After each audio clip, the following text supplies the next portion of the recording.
everyone, this video is a long time coming. It is going to be my part 1 review of The Queen of Air and Darkness, the last book in the Dark Artifices trilogy. This book came out like in December and it is now February of 2019.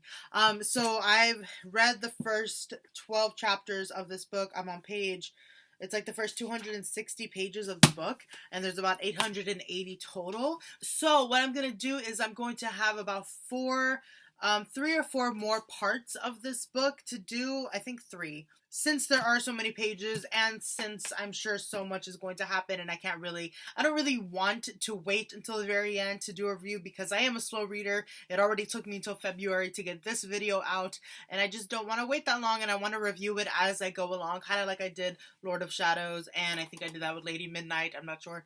But yeah, I'm in the first half of the book, well, first like part of the book because there's almost 900 pages, and I'm really liking it so far. It's nothing like crazy has happened yet. It's more, we're still in the beginning where like things are leading up to the big thing that's gonna happen, you know, whatever it may be, because I really have no idea where this book, I mean, yeah, I do. I was gonna say I have no idea where it's leading, but like, we're gonna see Annabelle again. Something's gonna happen with Julian and Emma's parabatai bond, rune, whatever.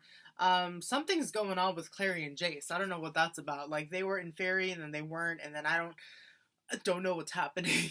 But yeah, first and foremost, I wanted to talk about obviously the events that are happening in the book so far, but I am somebody who really loves art. I mean, who doesn't love art? But I mean, like, not like this, you know, book covers. I love all of Cassandra Clare's novels are, all of the covers of these books are like some of my favorites. I really, really love the Clockwork Princess cover the most. I think it is my favorite. This one is definitely in the top also. I also really love the Lady Midnights because like this one and like all of the covers in this trilogy in particular, they all have a kind of water element to them, and I feel like that's really indicative of the fact that they live in LA and they're right on the water, and I just really love the water element. I think pictures taken underwater are so beautiful because of the you know, the flowy aspect of the pictures and like of the hair and of the clothing that just kind of go. I'm sure you all know this, but did you know that that's how they filmed like Dementors and Harry Potter, because of like how they moved? They would film them and like CGI them like how they would look underwater. Speaking of Harry Potter, I feel like I'm having a very Hermione hair today. But yeah, so basically, I love this cover. So now I just want to talk about the beautiful, because I bought this book at Costco, and I don't know if it was every single copy or what, or first copy or what, but this book has one of my favorite, like, pieces of art in the cover. Like, out of all of them, I just love this so much. This is what it looks like. It's all of our favorite characters. We have Emma and Julian in the middle right there, Christina off to her side. Christina is actually my favorite character in this trilogy. Yeah, we have Drew, I was like, is that Jamie or Diego? We have both of them there. There's Mark and Kieran and Kit and Ty and Diana off to the side, and I think that's Church right there. Like, who else is that gonna be, obviously? But is this not just, I love this so much, and I just think it's so pretty. And then we see the pier, the Santa Monica Pier in the background, and it's just so pretty. And now for another conversation of art. I didn't know this, but when I started reading the book, and I also didn't flip through the rest of them because I didn't want to be spoiled, but the book has, you know, if you read it, can you even see it? You can't. But there's all these little lines, and they represent a different picture in different parts of the book, and they are so cool. Already in the beginning of the book, there was a few. I think there's, I don't know, like 10 or something. So here we have, who is it? It was Mark and Christina, and they were fighting those like winged demon things. I don't know. But it was really cool. Like, that's such cool art. They're all black and white, which is fine. I mean, I do love color, but black and white is fine. Like, there was another one of, oh yeah, with Julian and Ty, and on top of Livy's pyre, which was so sad. I will talk about that in a minute. But that was there, and I think there's one, I think I skipped it, but there's one of all of them at the Scalaments with like Kieran, and he like has this I know it was there. I read it. Where did it go? Hold on. Oh, here it is. Where he gets that like horse unicorn thing and brings it down and like it carries them out. Really cool. Very detailed. And then there was one more of Harry, not Harry. Oh, my dog. There was one of Julian and Magnus as he was taking away Julian's feelings, basically, which is what I'm going to talk about. So that was that. Really, really cool. Very nice surprises. I absolutely love it when books have illustrations in them, and I don't think that they should just be restricted to like children's books. Illustrations are awesome. Like, I've been wanting to get into graphic novels. I just thought the art was really, really cool and a very nice surprise. I didn't know that it was going to be in there, so when I turned the page, I was like ecstatic that I saw an illustration of my favorite characters in the book. And there are plenty more that I haven't even like looked at because I don't want to be spoiled. I know that there is a story at the end of the book about Clary and Jace, a Clary and Jace story. I don't know if it's going to be sad or not, but I'm looking forward to that because they are my favorite ship in the Mortal Instruments series, at least. I just love. They're like one of my OG OTPs because I've made so many videos regarding these books and regarding the show.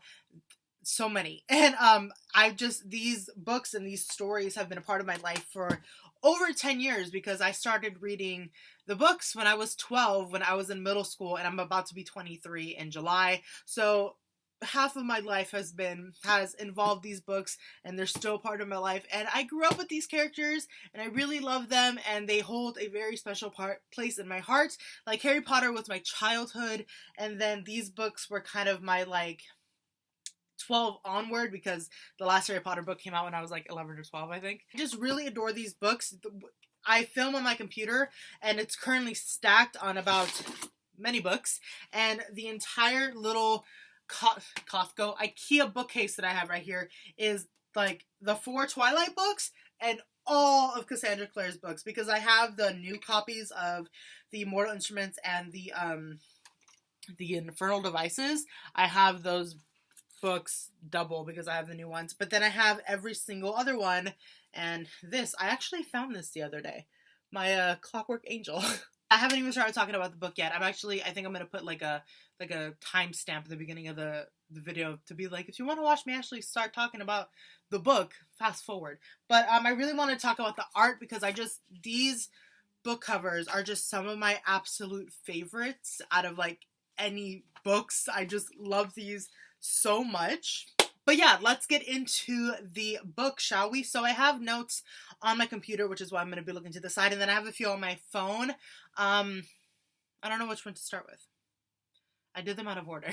Well, first and foremost, Tessa is pregnant. Like, what? I'm so excited about that. Tessa, well, the Warlocks right now are like having a hard time existing. Like, there's something going on with them.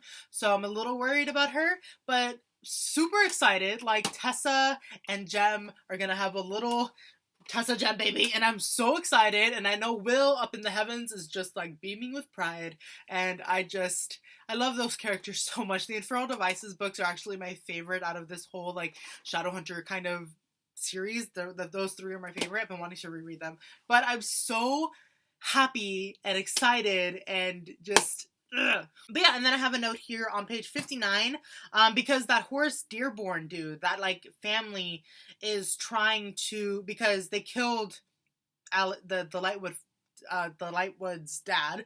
I forgot his name. They killed him when he was killed when Livy was killed also, which was really sad. And I remember talking about that in the last book and how I was like horrified that even happened. Now these Dearborns, that Horace guy, then his daughter Zara, can't stand them. They're trying to get into power, and they're trying to use these scare tactics to scare the Shadowhunters into thinking that the Downworlders are the enemy, which I can think of somebody in America doing that right now, but we're not going to get into that. That is happening, and everybody can see that Horace is not a good guy, and so Kit, because he is new to the Shadowhunter world, he is new to being a Herondale, he is new to this world, he is disappointed but not surprised, I think would be the correct way to describe his reaction to this, because he has knowledge and he grew up in the mundane world, and there are actual people in the mundane world who act like this. And so everybody is just so horrified that this man is doing this, but Kit is just like, seen it before, you know? Okay, so then we have this scene which was just so sad. The funeral of Livy and Robert Lightwood, which was really sad. Everybody was there. Robert Lightwood's parabatai, his ghost showed up, and I just thought that was so, like, it like gave me chills. That was so sad, but that was like, I'm glad that he showed up. His ghost, it's so funny to think, like, there's fairies and vampires and werewolves, but like, I still can't ever wrap my head around the ghosts that exist in this series. I don't know why, but he appeared and he basically said his goodbyes to Robert, and the two of them, Robert and Livy, were put on the pyre. And all of a sudden, because at this point Julian has already gone to Magnus to ask him to take away his feelings, because he was just so overwhelmed by the loss of his sister, who he basically raised, who was basically his daughter. Like, all of these kids are his kids, because they weren't, you know, Mark was in Fairy, Helen was in exile, Julian was the one that had to raise them. And so he's like their father. Like, they're his little brothers and sisters, but they are his kids. So when he lost Livy, I'm like gonna cry. Like, that was his daughter. And so he was just completely overwhelmed by that loss and by that grief, and then on top of that, having to deal with everything with Emma, and like knowing that he might lose her if they go through certain things with the Parabatai rune and that bond and everything. And so he was just really, really overwhelmed, and then that's why he went to Magnus, and Magnus went ahead and did it for him. So now Julian is just, he's very cold. He is not acting the same. Emma and everybody kind of around him is noticing it, but they are just thinking, oh, maybe it's just grief. Maybe he's just acting like this because he's, you know, going through grief. But no, it's because Magnus took away all of his feelings. And so he's just very cold. But during the funeral, Ty, he surprises everybody, and he just decides to, because Livy was his twin sister. And so he climbs the thing to go up and to see her, and everybody was like, oh, well, he's going to say goodbye to her, but he was actually going to get a pendant of hers or something, that he was going to use to try and raise her from the dead later on, which at this point in the story, they're barely going to go back to the shadow market. I don't know if they're actually going to do it or not. I hope not, because that would be really bad. Like, I know Ty is in pain, but, you know, necromancy isn't the best thing. Like, we already witnessed that in the first book, and not the best thing. But yeah, so Julian immediately went to go and get him. He also climbed the thing, and then there was like that picture that I showed you of the two of them on top of the pyre with Livy, and that was just really sad, and everybody was looking at them, and it was just like an overall very sad moment. They were saying goodbye to their family member, and yeah, that was just really upsetting for them to have to deal with that. And then Clary and Jace weren't at the funeral. They were at, I think they were in Fairy. I don't really know where they haven't really mentioned them, and again, in like the 12 chapters that I've read so far, like as far as I am in the book. But they were not able to be at the funeral, but the rest of the Lightwoods were. Alec and Izzy and Simon were all there. But yeah, I have a note here that says there was a funny moment with Diego and Zara when she like barges into his room, and she says something, and Diego had like an Inigo Montoya moment, you know, in The Princess Bride, when he's like, I do not think you know what that word means, or whatever it is he said. What does he say? I don't know. I'll put a clip. You keep using that word. I do not think it means what you think it means. I just thought it was funny. Like, I have a lot of notes, random notes like that, of like things that I just find funny. I haven't been like marking it in the book like I usually do, but I have notes elsewhere. Yeah, basically where we're at with Ty and Kit. Kit is just kind of with the family. He's hanging out with Ty. They're very close. I feel like the two of them most definitely is going to turn, like, they're very good friends right now, but it's going to turn into something romantic between the two of them, because because Kit is very attracted to him on several levels, and Kit to Ty is somebody that he is very close to and who he wants to be with all the time. And so Ty is actually, they told, he was in a coma for a minute, and then they told him that his sister died, and he didn't really react to that. And so the reason why he didn't react to that way because in his mind, he's like, she's not gonna be dead forever. I'm gonna bring her back, and he absolutely believes this in his heart, and so that's why he's not like going through the motions of dealing with his sister's death, because he's like, she's not dead. I'm gonna bring her back. It's gonna be fine. And so Emma eventually finds out, because of course she would, like, Julian is her parabatai, she's gonna know something is wrong.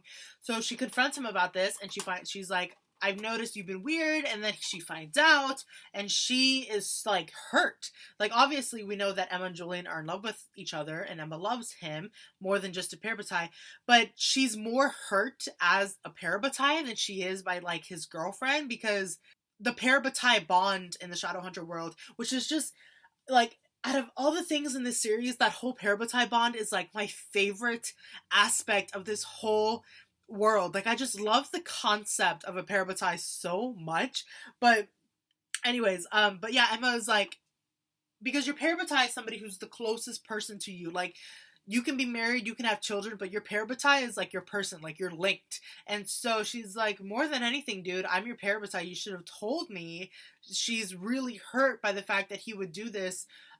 Like I said, as his parabatai, not even his girlfriend. So she tells that to him, and he's just like, because your parabatai is like your war partner. If you go into battle, that's your person who has your back and who you can fight with, and all of that good stuff, right? So the fact that they had this conversation when they were in Fairy, I think is when they had it. She's like, dude, we are going into a very sticky situation here. I needed you to tell me this as my partner, not just like as my partner, but like my partner. Like, we can't not communicate when we're going into dangerous situations. And so she was, I felt for her. I felt for her in that moment, because like, that's completely understandable. And I just really hope that Julian gets his like mojo back, because I cannot handle these two the way they are right now, and Julian being as disconnected as he is, because if he goes back to his kids and he's acting the same way again, not gonna be okay. And then I have a note here that I wrote when I was on page 167, so like, I don't know, 100 pages ago. But I wrote that I don't really know where the story is going, but that's not always a bad thing. I don't mean to keep playing with my hair. I'm so sorry. I know that's like really annoying when you're watching somebody and they keep messing with it, but like, I just want to keep, sorry. But what was I going to say? Yeah, I like reading a book and not knowing what's going to happen, but knowing something is going to happen. You know what I mean? Like, I don't like reading something and being like, this is going nowhere, and I have no ideas whatsoever as to where this is going. But I like, knowing that something is going to happen, and that something is going to happen of these characters and of the plot. And so I like that. Like, I have no idea what's going to happen with Annabelle. I don't know who her loyalties lie with. Obviously, it's with herself, and I don't know who she is, like, trying to talk to like survive. I don't know what's going to happen with Julian. I don't know what's going to happen. Like, oh, and like Diana and Gwen, like, they're a thing now, and that's really cute, and I actually really like them together. They're not really like out as a couple, so I really want to see if that happens, because I really like Diana as a character. But yeah, like, I just don't know, and it's part of the reason why I'm so intrigued to keep reading, because I'm just like, where the heck are Clary and Jace? Like, why? Because don't we still not really have an answer as to why Clary told him no when he proposed to her? Like, what is happening with them? Where is Annabelle? What is happening? I just want to know. But yeah, then we have the whole thing with like Helen and Mark. Now that they're back, Helen is with Aileen, and they're Aileen is with Helen. She's like her wife, duh. But she's living with them in LA while Helen is there, because Aileen's mother is, you know, the like political person. But I feel so bad for Helen, because she was exiled. You know, she's been living on an island with her wife for years, and now that she's back with her family, they don't know her. Helen is trying to be the older, because she's the oldest, and she's trying to be that older sister. She's trying to provide for her youngest sibling. She's trying to be there for them, but like Drew and Tavi, they're just not really having it, and they don't know her. Like little kids are like that. Like if they don't know you, they're not really gonna like open up to you, even if you are family. So they're just giving her a hard time, and I feel really bad for her because she's trying so hard. And there was a moment where Aileen kind of like snapped and told Drew and all them to like knock it off, like Helen is trying, so they need to be nice to her. And so they left, and Drew was like, I'm glad that she stood up for her like that. Like, I like where this is going, because I know that all of their relationships are rocky right now, but I know that things are going to happen to strengthen those bonds between the two of them. And I'm excited to see, hopefully, a scene in the future of the book of Helen and Drew having a conversation, hugging it out. Like, I want to see that. Because, I mean, Tavi, he's a baby. So he'll get used to people, but like Drew, she's 13. It's like a weird age. She's having a hard time with the loss of her sister, with her other sister just barging in. But yeah, anyways, I really love Helen's character. I think she is the absolute sweetest soul. I just want to give her a hug, like, at all times. I think the partnership, or the relationship between her and Aileen is so funny, because, like, they're so, not opposite, but, like, Aileen is, like, super hardcore, and then Helen, like, I know she's a fairy, and I just think of her as this, like, sweet, little, angelic creature, and, like, Aileen is, like, this, like, tough shadow hunter, and I just think that's, like, a cute pairing of the two of them. But okay, before I continue on to this last thing that I'm going to talk about that happened in the last paragraph, well, yeah, but like chapter that I read. So what is going on between Mark, Christina, and Kieran? Because like Mark and Kieran have a very rocky relationship at the moment. Kieran did some bad stuff that hurt Mark's family, and so they're kind of like, they were at least like not talking. And then Christina is just another one. I just love her so much. She's another like super sweet, kind soul who just gives everybody the benefit of the doubt, and who's just like always wanting to be there for the people that she loves. And I adore her so much. And I know we get a good amount of scenes with her because she's like part of the family basically, but I want more scenes of her with Mark and Kieran, yes, but like also with Jamie and Diego, and I feel like we might get more, but I'm not sure. Haven't read it yet.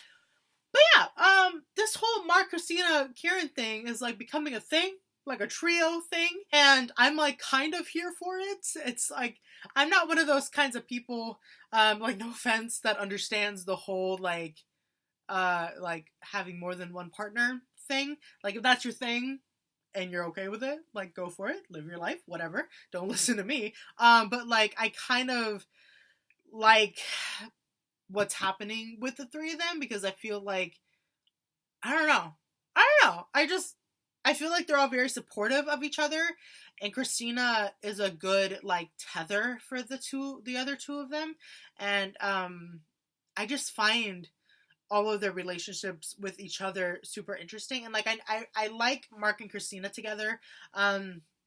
Kieran is very nice and sweet to Christina, but then Mark and like Kieran have their thing, and then like it's interesting. It's just an interesting situation, and I'm not much has happened with them. Where I left off, the three of them are about to go into Fairy to try and help Emma and Julian and like save them, but I'm interested to see what is going to come of the three of those three. I'm also slightly scared for Mark and Kieran more so, to go back into Fairy, because of the fact that he is a prince of the land, of the Unseelie court, right? He's a prince of something over there. So I'm afraid that if they find him, they'll hurt him, and that would hurt Kieran, but also it would hurt Mark and Christina, and I don't want to see any of them go through any more pain, so I'm just a little worried for them to go in, because for Kieran especially, I don't know why. I mean, I know why, I just said it. So the last thing I want to talk about really quick is what happened in the last paragraph. So, I was so irritated reading this part last night, but there was a quote that Mr. Horace Dearborn said, because they had an immediate, like, meeting with all of the Shadowhunters. Diana was there, but Gia was not there. You know, Aileen's mom. She was not present, and so Horus took advantage of that and gathered all the Shadowhunters to spew his nonsense. And so there's a quote on page 255 that says, "We must make Shadowhunters strong again." MAGA, make America great again. I appreciate that Claire is Cassandra Clare is inputting these things. I feel like are indicative of our current climate of our administration, and so that's what I feel like Horus is representing, which is just disgusting and horrible. And then Zara is his daughter, who is just like a little minion. Shut up. So on page 256, immediately after that, Horus is because he sent this dude into Ferry to kill Emma and Julian, but they are smart and they caught him, and then Julian killed him, and then the dude was finished off by a Kelpie thing, which is gross, which I was having fun imagining because I kept thinking of like that like horse thing in SpongeBob, and it's what I was thinking of. I don't know why. But Horus is just spewing all these lies that are like just lies. They're not true. He's like, yeah, we sent, because they found his body and they brought him and they had him out on the table and he was like mangled because the Kelpie was like eating him. But what's it called? He's like, look at what happened to this Shadowhunter child. We sent him into Fairy for a peaceful mission, and then they kill him and they bring him back to us like this. And then Zara's on the side like, yeah, maybe it was like vampires and werewolves too. Like, no, dude. Okay, first of all, we know that you hate downworlders. We know that you're racist. But, like, why would a vampire and a werewolf and a fairy all contribute to killing one shot? Like, that doesn't make sense.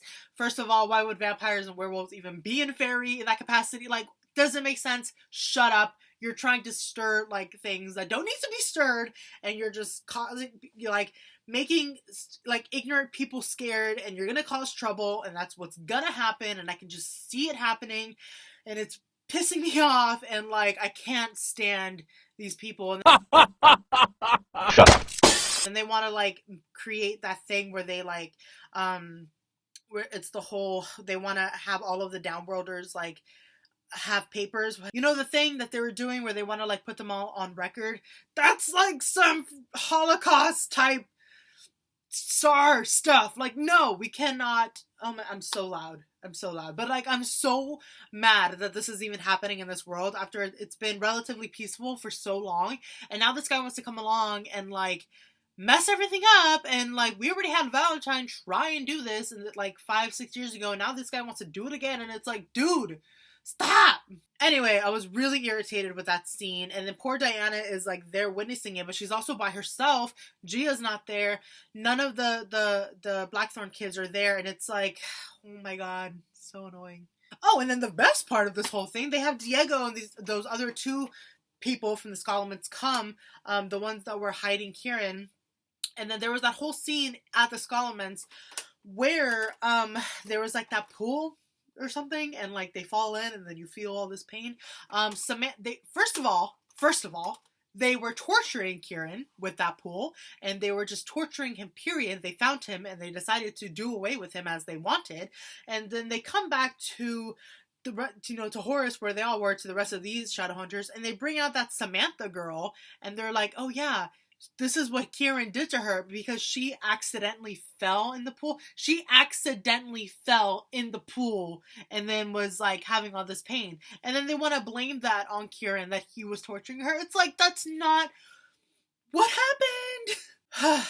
But yeah, that was just really annoying, and I am not looking forward to continuing to read about Horus.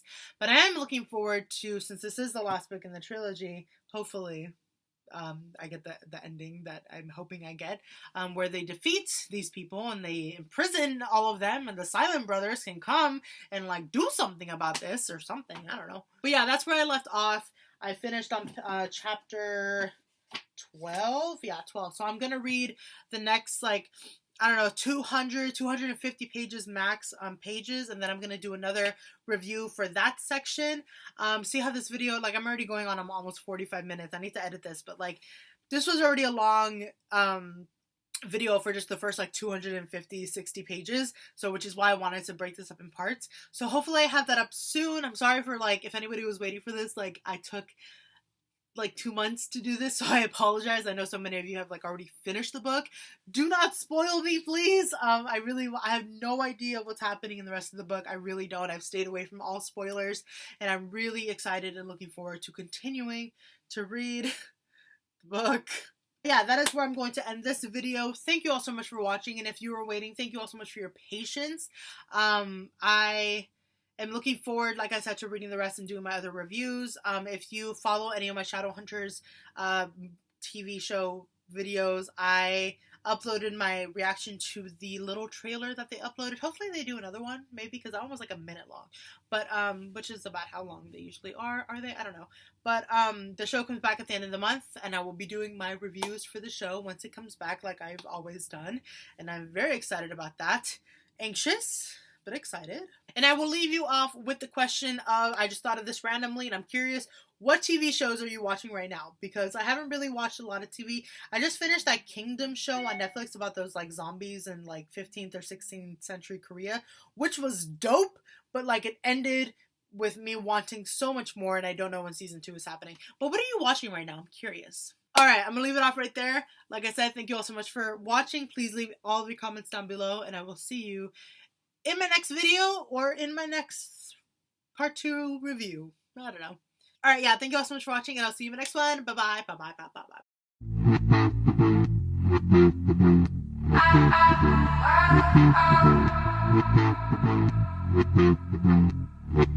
bye-bye.